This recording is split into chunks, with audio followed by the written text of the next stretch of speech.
This is truly a masterpiece. Dome panicked at the scene. The League faced retreat, and the lights slowly dimmed, as if entering a shark movie. The abyss of fear shone behind Dome. She rushed back to the changing room, and upon opening the door, bam, she crashed into something. She landed a hit on Yuji, just as Sayo-Kine popped up from the side. The League helped Yuji. Turns out it was just a well-orchestrated, originally planned to give Dome a birthday surprise. Who knew it turned into a scare show?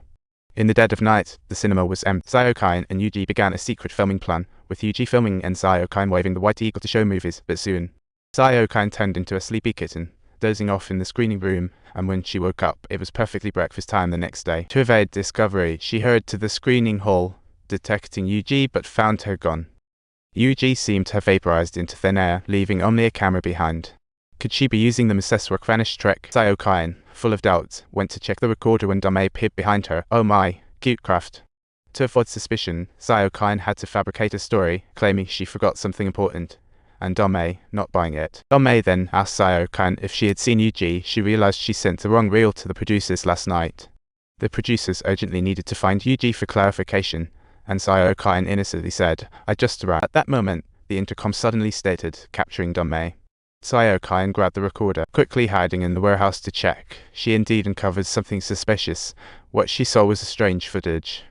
A shocking scene unfolded. Yuji screamed and backed away, as if seeing something dreadful. Sayo-Kine was totally freaked out. Just as she was about to look further, the doorbell rang, interrupting her thoughts. And by the way, told Sayo-Kine, "The team we bet on won the game.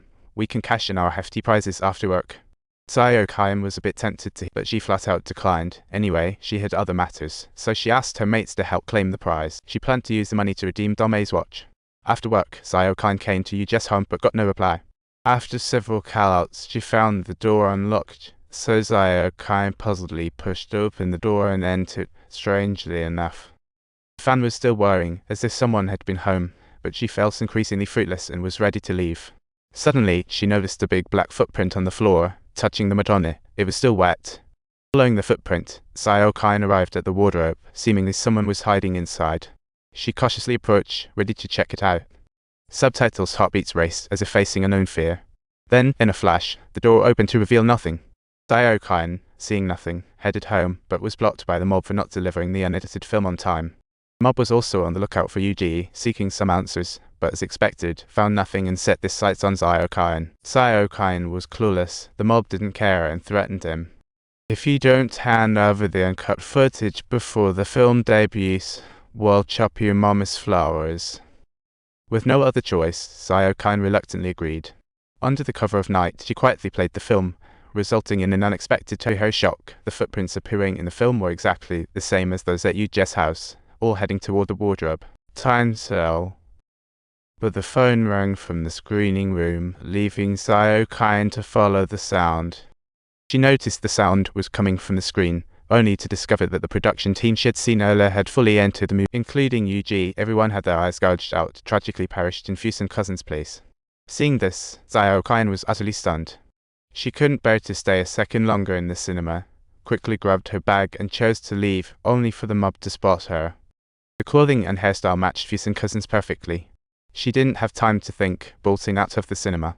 But through the mirror, she found that the bag on her back wasn't a bag at all, but rather the ghost of Fusen Cousin clinging on to her. After returning home, a strange thing occurred. Sounds from the bathroom drew Sayo-Kine's attention, as if someone was showering. She hurriedly headed toward the bathroom, wanting to see who was being brave. As she opened the door, the familiar footprints flooded her view again. A shadow loomed before her. Seeing this, Sayo-Kine was both surprised and scared. Gaining her courage, she was ready to unveil the truth. Yet Fusen Cousin mysteriously disappeared, leaving behind solely a comb with a few hairs. Realizing it wasn't a hallucination, Fusen Cousin indeed entered reality. The next day, Sayo-Kine arrived at work utterly lost, only to overhear police. Owing to Yuji's disappearance and lost film, producers reported to the police. Sayo-Kine sensed trouble, returned to avoid the police, but was stopped by Dome and colleagues to help with posters. While working, she was suddenly drawn to a line on the poster. "This movie, Cursed Power, is based on a true story." Now she understood. "I get it. I finally got it.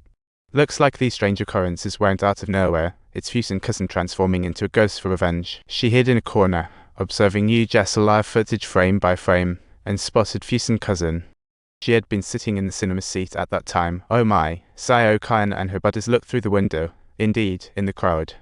Feasting Auntie ate popcorn while watching the film. Sayo-kan sensed trouble and hurried to the screening room.